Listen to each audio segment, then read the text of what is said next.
For this month's episode of Meet Your Neighbor, we'll introduce you to the Mindstorm Masterminds, a group of 4th to 7th graders that spend their weeknights building and programming robots, creating board games, and preparing for a national championship.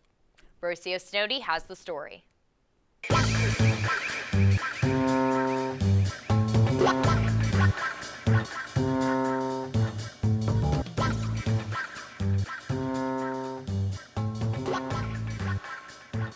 The first LEGO League challenges teams of students of various ages to find innovative solutions to world problems. So they got together and they said, okay, what names are we going to have? And so Mindstorms is the name of the LEGO robotics system. And if you go to LEGO and you think about all the electronics, it's Mindstorms. And so they thought, okay, we can be masters of these, so masterminds. I think there are now 20,000 teams worldwide doing this. And so what's exciting about it is Maryland has one of the bigger programs. And every year we've been fortunate enough to get into the States where they take the top 72 teams and they compete, both in the robot, the project, and core values judging. And this year, actually, we're going to go to the World Championships. And those World Championships are in St. Louis, and they get to interact with teams from all over the world. Our team this year, a lot of us all lived in King Farm at one point or another. So while we live apart or they go to different schools, at one point we all lived close together or went to the same Boy Scout troop. The first year what we found was just give a kid the problem and they sort of have to try to solve it, and they just get together. And what's great about the LEGO system is that they just play, right? And they try out new solutions, and I think that's a great way for kids to learn.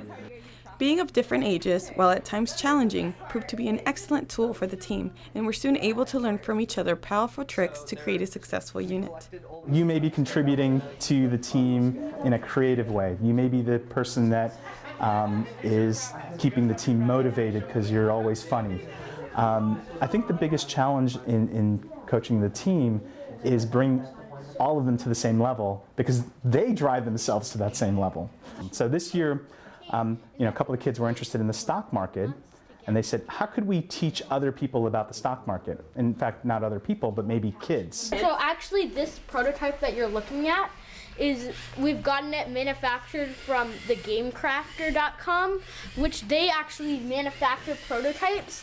And once we're ready, we can sell it off of the Game Crafter. They have a selling site and also a design site. And also we're trying to get this into the curriculum of MCPS, so we are meeting with the director. For the robotics portion of the competition, the team created a robot positioning system that allows its robot to detect its position on the field and move accordingly. The team has learned to market themselves on social media and hope to continue learning, supporting, and having fun together. When asked to leave words of encouragement to their peers, they eagerly passed on their wisdom. If you're into exploring and discovering new things, I think you should really do this, and it's really fun. It's definitely something in which you learn a lot more than just science and engineering. You learn a lot more about communication, especially. So I think even if you're not into science, you would still have a good time. Yeah, it's just a good general learning experience. You get basically everything as nice. Okay. There's so many different opportunities out there that you can express yourself to if you have an interest to. It doesn't necessarily have to be robotics. It can be your arts, mathematics, anything really. We are Rockville! And Maryland. For Rockville 11, I'm Rocio Snowdy.